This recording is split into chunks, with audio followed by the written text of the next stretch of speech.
আমার 2 মিনিট একটু দেরি হয়ে গেল, আপনারা অপেক্ষায় ছিলেন। আমি আগেই ঘোষণা দিয়েছিলাম যে রাত 11টায় আপনাদের জন্য খুবই বড় ধরনের একটি খবর নিয়ে উপস্থিত হব। তো এই সময়টুকু মাঝখানে আমি সেই তথ্যগুলো কনফার্ম হওয়ার চেষ্টা করেছি, যাচাই বাছাই করেছি। আমার কাছে যে ইনফরমেশন গুলো ছিল সেগুলো আমি বিভিন্নভাবে ক্রস চেক করার আমি চেষ্টা করেছি, এবং যতটা সম্ভব আমি এই একটু আগে পর্যন্ত, অর্থাৎ আধা ঘন্টা আগে পর্যন্ত আমি যে তথ্যগুলো বিভিন্নভাবে আমি যাচাই বাছাই করার মধ্য দিয়ে যতটুকু আমি পেয়েছি সেটুকুই আমি আপনাদের সঙ্গে এখন শেয়ার করব। আপনারা জানেন যে আমি এর আগের যখন আমি সর্বশেষ যে লাইভে আসলাম তখন আমি জানিয়েছিলাম যে তড়িঘড়ি করে তুলসী গ্যাবার্ড ভারতে যে কথা বলেছেন গণমাধ্যমের কাছে, তারপরেই এই সরকার তড়িঘড়ি করে যে তারা জঙ্গিদের প্রশ্রয় দেয় না, তারা জঙ্গিদেরকে কোনোভাবে সহ্য করবে না, এরকম একটি আবহ দেখানোর জন্য 103 জনের একটি তালিকা তৈরি করেছে, যেটা আমি ওই সময় আমি জানিয়েছি।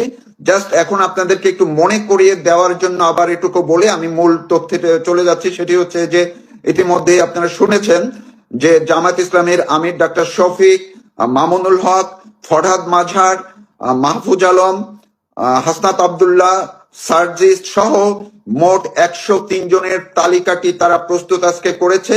এটি যে ঈদের আগে মানে এক সপ্তাহের মধ্যে এদেরকে গ্রেফতার করিয়ে ভারত এবং আমেরিকার এজেন্সিকে তাদের দেখাতে হবে, যে প্রমাণ দিতে হবে যে তারা জঙ্গিকে প্রশ্রয় দেয় না। এটি তাদের শেষ একটি আত্মরক্ষার কৌশল হিসেবে ডক্টর ইউনূস সরকার বেছে নিয়েছে।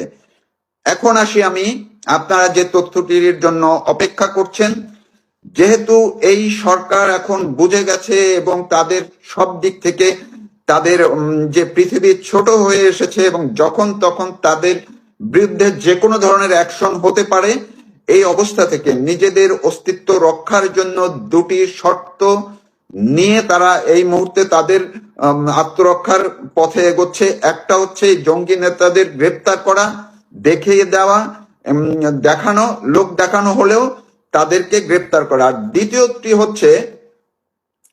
দ্বিতীয়টি হচ্ছে আজকে সকাল থেকে একটি প্রক্রিয়া শুরু হয়েছে, এটি হচ্ছে আদালতে।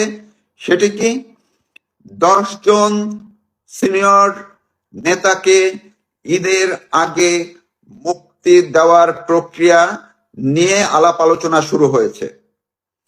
আমার যে সূত্র, সেই সূত্র সর্বশেষ আধা ঘন্টা আগেও আমি তার সাথে একদম ফাইনালি কথাবার্তা বলেছি যে কতটুকু তিনি জেনেছেন।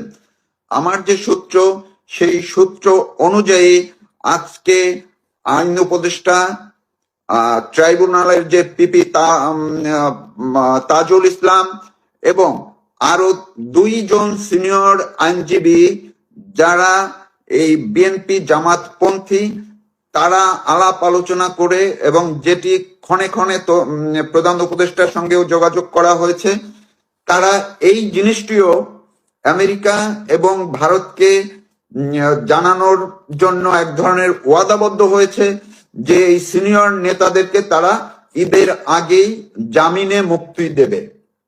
এবং বাকিদের ক্ষেত্রে আলাপ আলোচনা সেটি এখন পর্যন্ত কোনো পর্যায়ে আসেনি, কিন্তু সিনিয়র 10 জনকে তারা এনিহাও ঈদের আগে জামিন দিয়ে সেটি দেখাতে হবে যে না, তারা অন্তত পক্ষে কিছুটা নিজেদের অস্তিত্ব রক্ষার জন্য তারা কিছু কাজ করবে। এবং এর মধ্যে 2 জনকে নিয়ে, আমি নামগুলো একটু শেষ দিকে আসছি, 2 জনকে নিয়ে আবার এক ধরনের ভারত এবং আমেরিকার কিছুটা আপত্তি আছে, কিন্তু অন্যান্য জায়গা থেকে সব মিলে তাদেরকেও আবার এই 10 জনের মধ্যে রাখা হয়েছে। তো 10 জনের আমার যে সূত্র, আমার যে সোর্স, সেই 10 জনের পুরো নাম আমাকে দিতে পারেনি, 2 জনের নাম দিতে পারেনি, কিন্তু বাকি 8 জনের নাম আমি পেয়েছি। এই যে যারা ঈদের আগে জামিনে মুক্তি পেতে পারেন, তাদের প্রত্যেকের বিরুদ্ধেই হত্যা মামলা আছে, অন্যান্য অনেক মামলা আছে।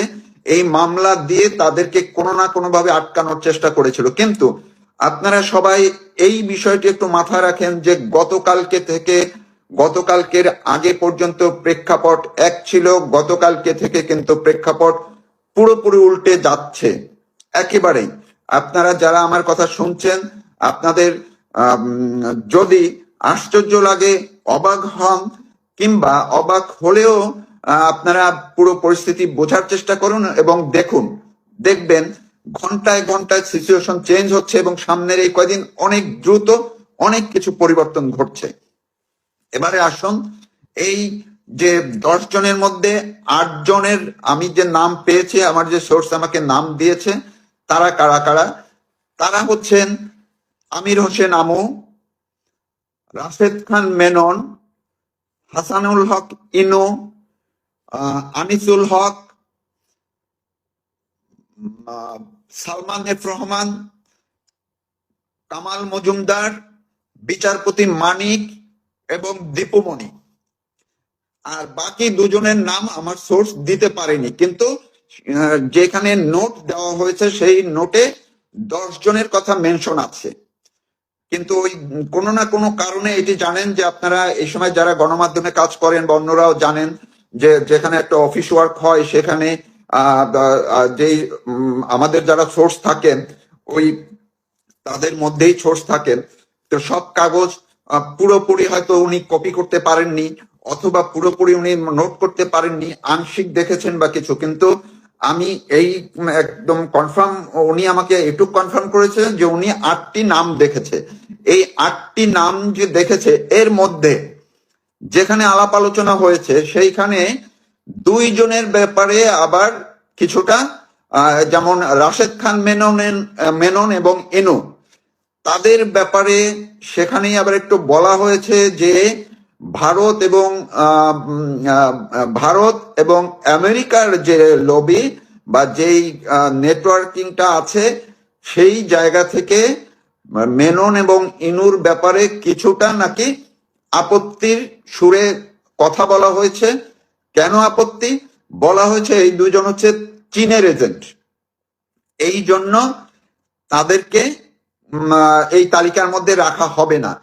কিন্তু যেহেতু অন্যান্য জায়গা থেকে আবার এটি বোঝানো হয়েছে, অর্থাৎ আমি একটু বলি, আওয়ামী লীগের জায়গা থেকে বা কোনো জায়গা থেকে বোঝানো হয়েছে যে তারা এই ইসলামী মৌলবাদী জঙ্গির বিরুদ্ধে সবচেয়ে বেশি সোচ্চার ছিল রাশেদ খান মেনন এবং ইনু। সুতরাং এই যে এখন যে প্রক্রিয়া জঙ্গিবাদের বিরুদ্ধে, মৌলবাদীদের বিরুদ্ধে, এই ক্ষেত্রে মেনন এবং ইনুর অবদান অনেক বেশি, সুতরাং তাদেরকেও এই মুক্তির আওতায় আনতে হবে।